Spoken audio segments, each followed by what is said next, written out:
Les doy la bienvenida a mi podcast Esencia y Poder. Hoy vamos a estar hablando de un tema súper importante, súper controversial, que es el tema de los duelos y las rupturas amorosas. Qué tema, ¿no? O sea, qué tema porque existen temporadas de temporadas. O sea, existen temporadas donde, sobre todo en estas épocas, decimos, hay muchas parejas que se forman, pero también muchas parejas que se quedan en el camino. Me estabas contando detrás de cámara en este episodio un caso de una paciente con la que estuviste trabajando que me llamó mucho la atención porque de repente con la persona que se proyectaba a una vida descubre una infidelidad, el hombre de su vida, el padre de sus hijos, o sea, no tenía hijos, pero la persona que visualizaba, y de repente termina una relación y le agarra ese deseo de ser mamá y empieza a decir, ¿y ahora? Y las personas que empieza a conocer, cuéntame un poco, mejor dicho. Bueno, Cris, es una historia que no es solamente de ella, porque ya lo he vivido con varias de las personas que he tenido en la consulta y cada vez es más frecuente. Hay una frase que también dicen mucho, la boda del año. Lo es porque, claro, ahora todo el mundo hace la super fiesta y dicen, esto es la boda del año, pero también dura un año.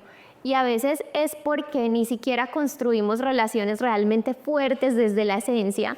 Y lo que pasa con esta paciente fue un tema súper complejo para ella porque, como tú lo mencionas ahorita, idealizó una relación donde todo era perfecto, donde todo funcionaba muy bien para ella, pero se da cuenta de una infidelidad y cuando ella se da cuenta de esa infidelidad, ella dice, no quiero más esta relación, pero se sentía incapaz de salir de esa relación, se sentía incapaz de decirle a su pareja, no quiero más, porque ella sentía que ya había roto como ese contrato de fidelidad que habían hecho entre los dos. Total. Y ahí, cuando uno rompe ese punto, ¿no? Hay personas que descubren una infidelidad y perdonan por seguir proyectando esa vida o ese hombre ideal o esa mujer ideal que puede cambiar, y otras que definitivamente dicen, no, hasta acá llegué. ¿Por qué crees que son dos procesos completamente diferentes? Tiene que ver con los valores, tiene que ver con principios, tiene que ver con qué tiene que ver eso de que uno perdone y el otro no. Cris, antes de responderte esa pregunta, yo quisiera darte como mi punto personal desde lo que para mí es una infidelidad. Y para mí una infidelidad es una decisión consciente de una persona donde tú dices, hago un acto simplemente pensando en algo temporal, sin pensar en que estás arriesgando algo que construiste. Entonces, para mí es algo que es absolutamente premeditado, que a veces decimos, no, es que es una situación, no, o sea, tú pudiste haber dicho sí, pudiste haber dicho no, lo hablábamos en episodios anteriores, todo en nuestra vida es un resultado, eso también es un resultado. Entonces, para mí eso es importante, pero ya respondiendo tu pregunta de por qué unas personas lo perdonan, otras personas no, yo soy absolutamente convencida de que una infidelidad hay que perdonarla. Pero cuando te digo hay que perdonarla, eso no significa que tú tengas que volver a esa relación. Eso no significa que tú tengas que seguir construyendo en esa relación. Para mí el perdonar es para ti. Es para tú tener la paz de que esa persona simplemente fue importante en tu vida, pero eso no significa que tengas que volver a estar ahí. Y eso hace parte de los límites del amor propio que cada uno se pone. Habrán personas que dicen, yo sí acepto perdonarlo y decido volver, también es una decisión. Pero si tú decides esa opción, también tienes que estar dispuesto a no volver a tocar ese tema, o sea, que eso no se vuelva el tema de discusión con la pareja, porque también pasa, te perdono, pero cada vez que haces cualquier cosa, Cris, pero es que acuérdate que tú hiciste esto. No, o sea, si me voy a quedar en estas relaciones porque conscientemente digo, esta situación no fue buena para la relación, pero hoy decido continuar contigo y ratifico mi elección de seguir contigo. Y que muchas veces en una pelea pasamos de histéricos a históricos, ¿no? O sea, pasamos de la rabia al sacar ese resumen del año y que dentro del perdón, qué bueno eso que decís de que hay personas que lo comprenden mal, porque me imagino yo llegando a tu consulta, acaban de serme infiel, estoy completamente destrozado y lo primero que escucha es, perdónalo. O sea, si yo no lo comprendo bien es, no, yo no quiero volver con esa persona, pero no, el perdonar para soltar, para avanzar, para estar bien uno. Ahora, en todo este tema de la infidelidad y cómo puede cambiarte la vida de un momento a otro, un suceso como esto, si yo decido perdonar para continuar, también tengo que ser consciente que puede volver a repetirse si esa persona no cambia sus patrones o si no trabaja en ella. O sea, tengo que ser consciente de que puedo volver a vivir la misma experiencia. Y hay personas que muchas veces no son conscientes o son conscientes y aún así hacen oído sordo por seguir manteniendo esa idealización que se vendieron a ellos mismos, porque nadie más que uno se la vende. ¿Qué opinas de eso? Totalmente de acuerdo, Cris. Y cuando decimos, tú puede que la primera la perdonas, pero es que la segunda, o sea, no hay ninguna explicación para que tú mantengas ahí. O sea, no hay ninguna explicación, es una mentira que te estás metiendo. Porque es que ya la primera pudo haber sido un momento de debilidad. Las personas siempre van a justificar esa situación. Ese acuérdate, estábamos mal en ese momento, las cosas no estaban funcionando, estábamos distanciados. Siempre hay una razón del por qué hacen. Total, o sea, siempre hay una razón del por qué hacen las cosas, pero esa razón siempre está afuera, cuando la razón, decíamos, tiene que estar adentro. Pero lo que sí te puedo decir es que cuando tú estás en esa situación, ya, o sea, tú tienes que decir, listo, esta la perdono, pero la segunda es que ya no hay, o sea, no hay opción que te mantengas ahí. Ya tú te diste cuenta que no hay un cambio y no hay ese trabajo personal. Y vuelvo y te digo, la infidelidad para mí es una decisión. Wow. Y qué difícil de reconocer que puede ser una decisión. Porque muchas veces, como tú lo decías recién, la carne es débil, ¿no? Es que en ese momento, no sé, tenía unos tragos encima, no era consciente, o sea, tantas excusas. Escriban aquí abajo cuántas excusas le han puesto a ustedes o han escuchado de amigos o amigas que Alguien que le alguien que le ha pasado, que le han dicho, ¿no? O sea, porque muchas veces perdonamos sobre lo que nos dicen, aun cuando nos dolió. Y una vez escuché una definición que me encantó, la diferencia entre dolor y sufrimiento. Que dolor es simplemente algo que me sucedió, me golpeé, me raspé, que tengo derecho a que me duela, tengo derecho a sentir eso porque al final de cuentas me pasó. Pero sufrimiento es cuando ya quizás la herida sana, pero lo sigo cargando de pensamientos negativos. Es que ¿por qué hice eso? ¿Por qué lo perdoné? O yo sabía que iba a volver a hacer lo mismo, o no cambió nada, o fue temporal su cambio. En estos días escuchaba una frase, escuchaba una frase bastante graciosa que decía: el clima cambia igual que un hombre que desea ser perdonado y apenas automáticamente lo perdonan, vuelve a ser el mismo de antes. O sea, y bueno, perdón que englobe a los hombres, pero así decía la frase. Y al final de cuentas es cuántas veces cambiamos por momentitos, simplemente por buscar la solución del momento, y ya cuando todo vuelve a la normalidad, volvemos a actuar de la misma manera. ¿Eso crees que es por cuestión de patrones, por cuestión de infancia, por cuestión de creencias, de valores? ¿Qué sucede? ¿Qué crees que se ve involucrado ahí? Yo creo que es una mezcla de todo eso que acabas de mencionar. Tiene mucho que ver los hábitos, tiene mucho que ver las creencias que tenemos, ese lenguaje, pues el cómo nos estamos hablando también todo el tiempo.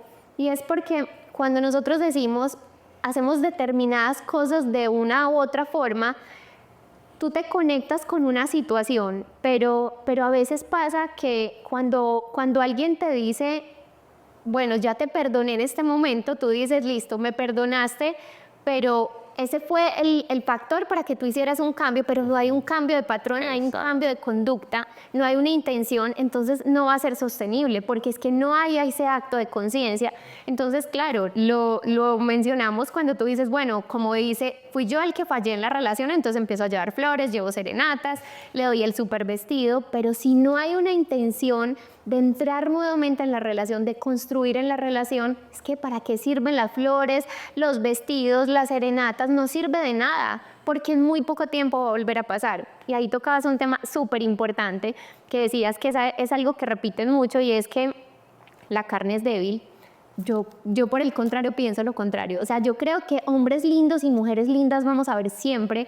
Personas que digamos, o sea, me parecen atractivas, hay que admirar lo que vemos afuera, pero eso no significa que tú tengas que ir a la cama con esas personas. No, o sea, tú admiras lo que ves afuera, pero eso no quiere decir que entonces tú vas a arriesgar lo que tú tienes, porque también sabes que tienes en tu casa, y a veces no es solamente lo que vemos afuera. O sea, ¿qué construyes, qué ideal tienes, qué proyecto de vida tienes con esa persona con la que tú elegiste en ese momento?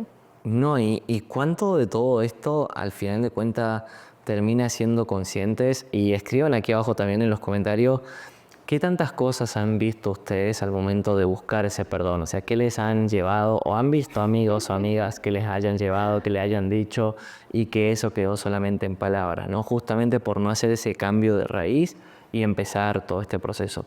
Volviendo a esa paciente que me comentabas, ¿qué le pasó? O sea, se entera, se separa y el desespero quizás o la situación de querer ser madre la lleva ¿a qué? A buscar nuevas parejas. ¿Cómo le fue con esas nuevas parejas? Bueno, entonces ella cuando identifica esa infidelidad, ella me dice, yo no soy capaz de salir de esa relación porque me da miedo seguir adelante sola, siento que esta es la persona de mi vida, pero empieza también, aparece un miedo en ella que ella dice, yo quiero ser madre, tengo 35 años, se me está agotando el tiempo y entonces, ¿qué voy a hacer?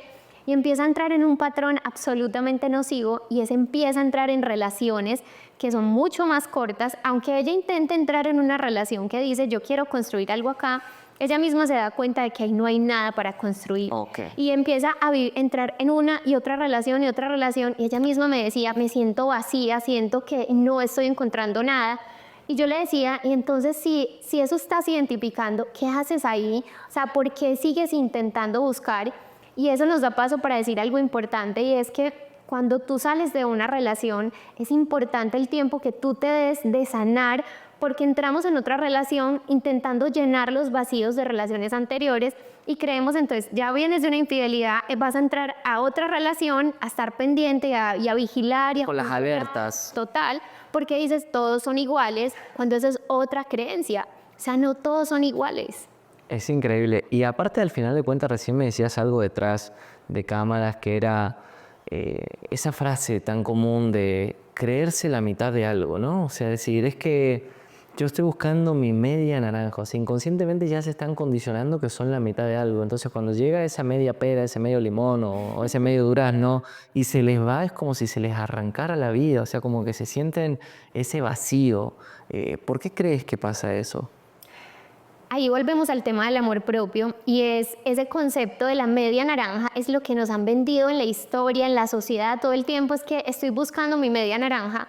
Realmente somos naranjas completas y tenemos que ser completos para poder entrar a buscar una relación, para poder entrar a construir con alguien. Y cuando tú dices, es que a quién le gusta, a ti te gusta que te quieran al 50%, al 60%, o sea, todos queremos que nos den el 100%, pero cuando entramos en una relación tú también estás dando el 100%, tú también estás dispuesto a entregar ese 100%. Total. A veces no. Y a veces decimos, es que el otro no me da lo que quiero, pero es porque tú tampoco estás en esa actitud. Y ahí es donde tienes que hacer ese trabajo personal.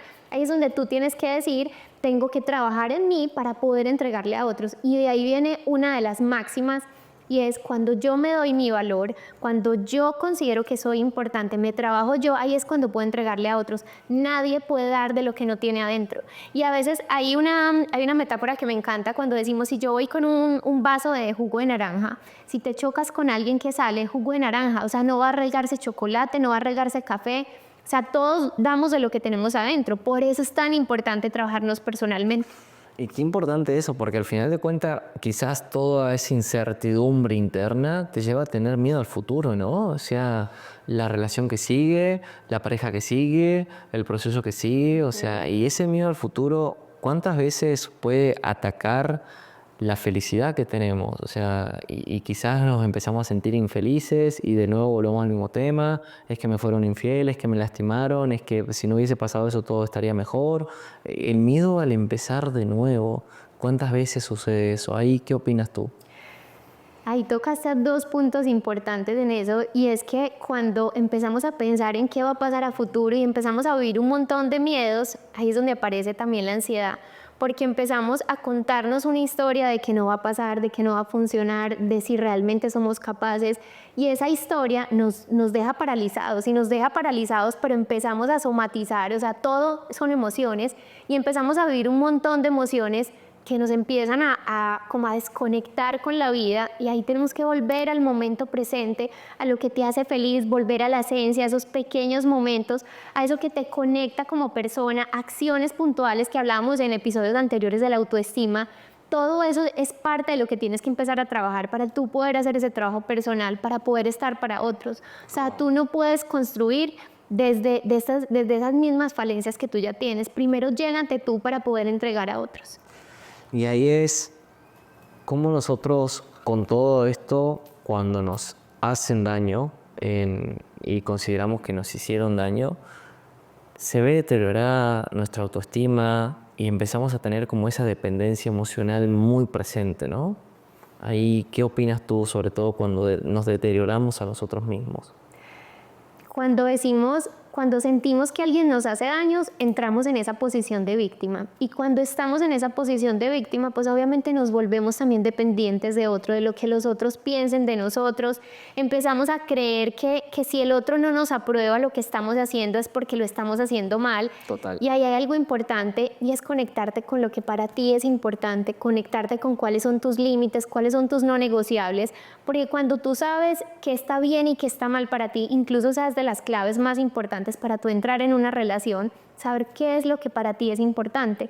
Y en una relación lo tienes que hablar con tu pareja y a veces esas conversaciones no las tenemos. Que decimos, para mí qué es importante y empezando por la fidelidad. O sea, queremos una relación donde estamos hablando de monogamia porque también es usual y yo ahora lo veía con uno de mis mentores, con Borja Vilaseca o con Antolín Bolinches, que con ellos como en las formaciones que hice nos decían, ahora es súper normal los matrimonios por tiempos. O sea, es súper normal que tú vivas de lunes a jueves en tu casa y simplemente vivimos juntos el viernes, sábado, domingo, la pasamos súper bien, pero en la semana tú tu vida, yo mi vida, cero.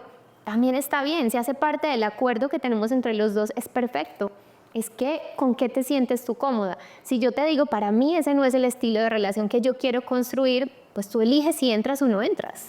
Y qué importante saber ser claros de entrada, ¿no? Es decir, es que, y ayer hablábamos un poco en el almuerzo y tocábamos este tema, y decíamos, si yo identifico cuáles son mis 6 valores o mis no negociables, y de esos 6, no sé, yo digo, estos 3 son indispensables que por nada en el mundo me pueden faltar, y la otra persona entiende que esos 3 para mí son clave, por ejemplo, la fidelidad, es ahí donde, ok, es que le falté al valor que ella me dijo que tenía. Para ella la fidelidad es clave en este proceso.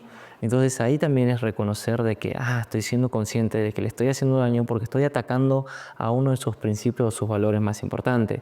El respeto. Si de entrada yo llego y diciendo que el respeto es clave y el día de mañana pasa algo donde yo siento que me están irrespetando, pues estoy atacando a su valor, a su principio. De acuerdo. Y eso es sumamente clave y a veces hasta difícil de entender porque creemos de que importante yo, segundo yo, tercero yo, a veces cuando actuamos desde el ego y hacemos las cosas sin, no, discúlpame, no sabía que te estaba lastimando. Discúlpame, es que no me di cuenta. ¿Y qué opinas tú de eso? Yo creo que cuando hablamos lo decías perfectamente, desde el ego, y es primero yo, segundo yo, tercero yo, desde el ego, porque también lo puedes hacer desde el amor. A veces lo escuchamos que dicen, es que claro, siempre me priorizo, y a quien más le molesta que tú te priorices es el que se beneficia precisamente de que tú no te priorices.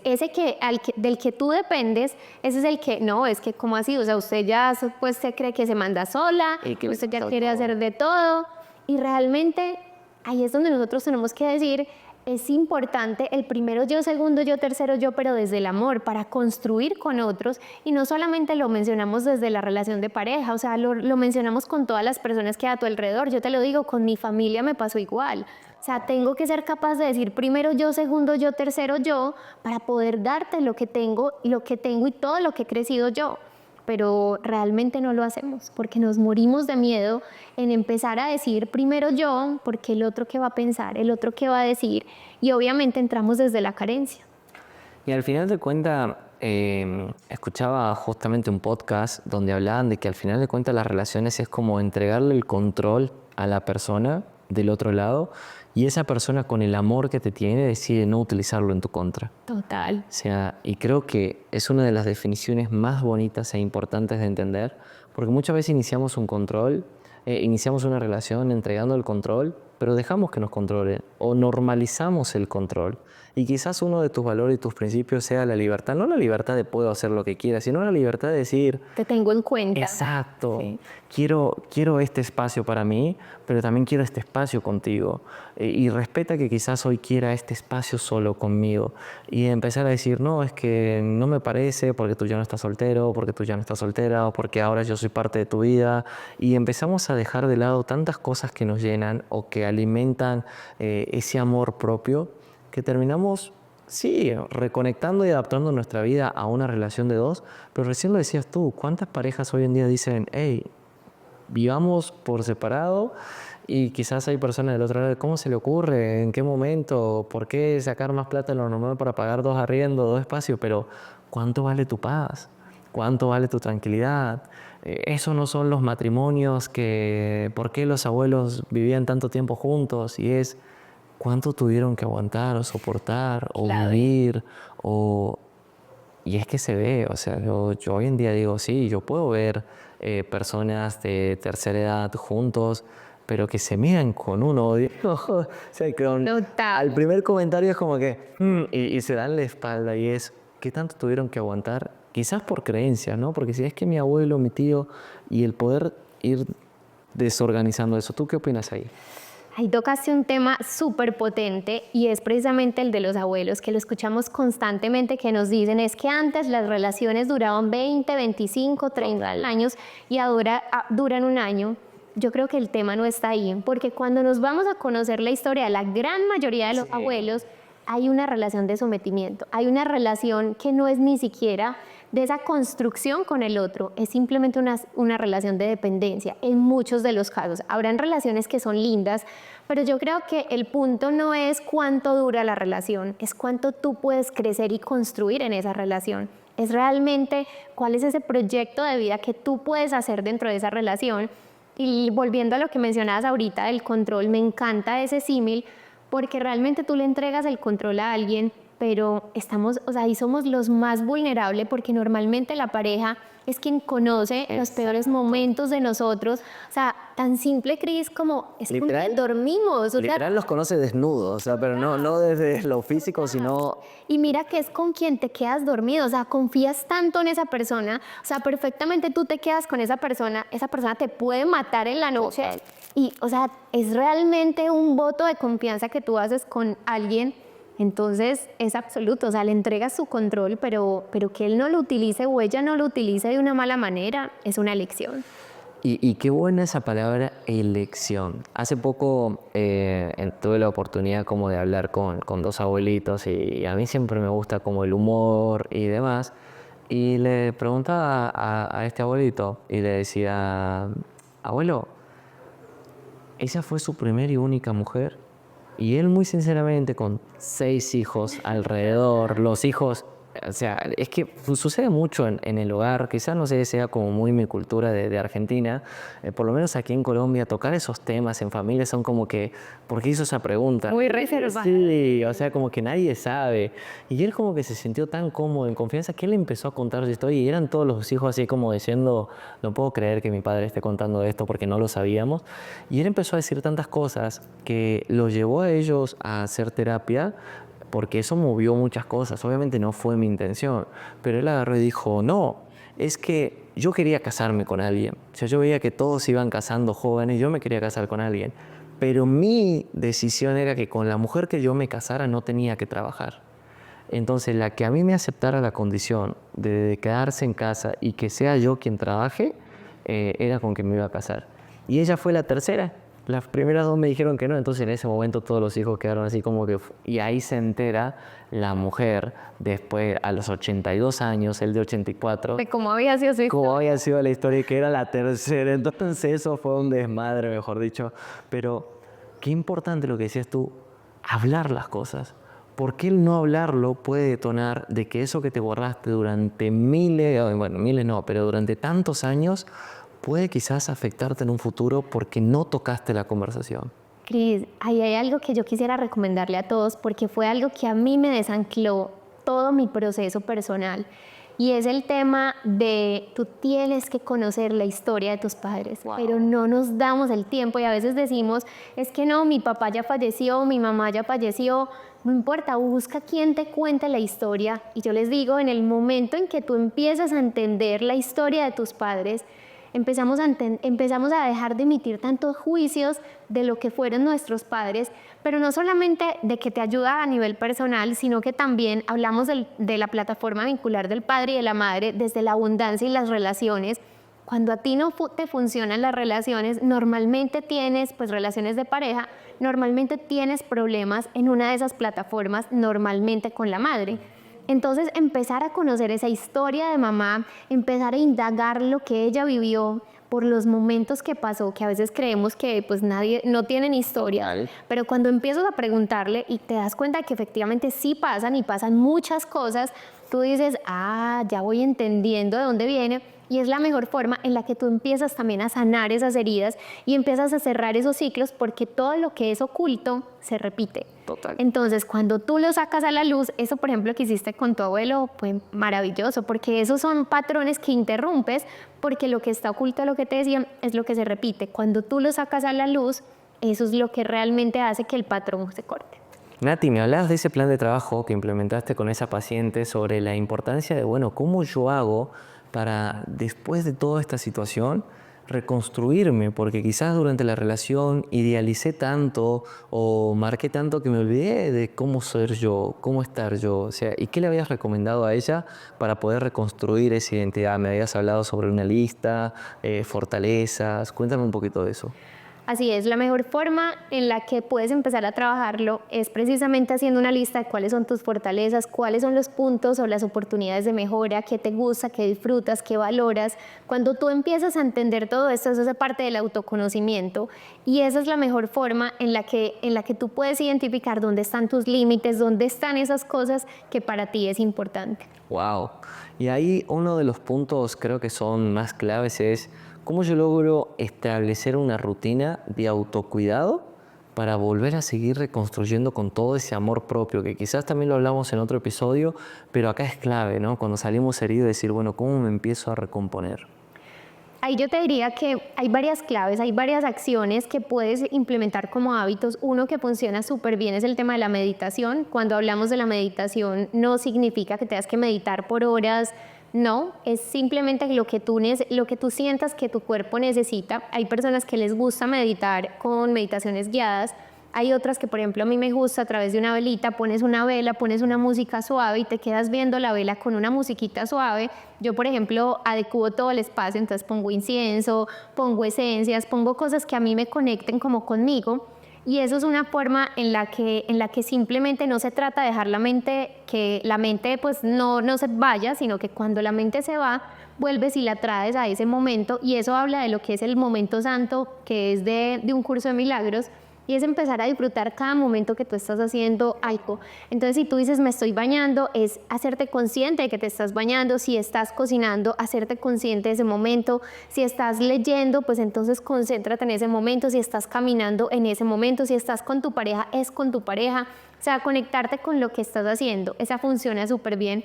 A mí me conecta demasiado el ejercicio, entonces también es una de las formas de autocuidado súper importante. Yo, por ejemplo, siento que cuando me está como rebosando el tema y como que hay algo que me falta, yo hago ejercicio y es como si reseteara la pila, o sea, Wow. absolutamente perfecto. Y otro que también decimos dentro de esa rutina súper importante, que lo hemos hablado ahorita, de escribir cómo te sientes, dónde estás sintiendo, dejar fluir un poquito. Y algo, acá te voy a hacer una confesión que para mí fue súper bonita, porque cuando yo inicié con todo este proceso de coach, en ese momento odiaba escribir. Yo decía, no, o sea, yo no soy capaz de escribir, me aburre, o sea, no entiendo por qué tengo que escribir.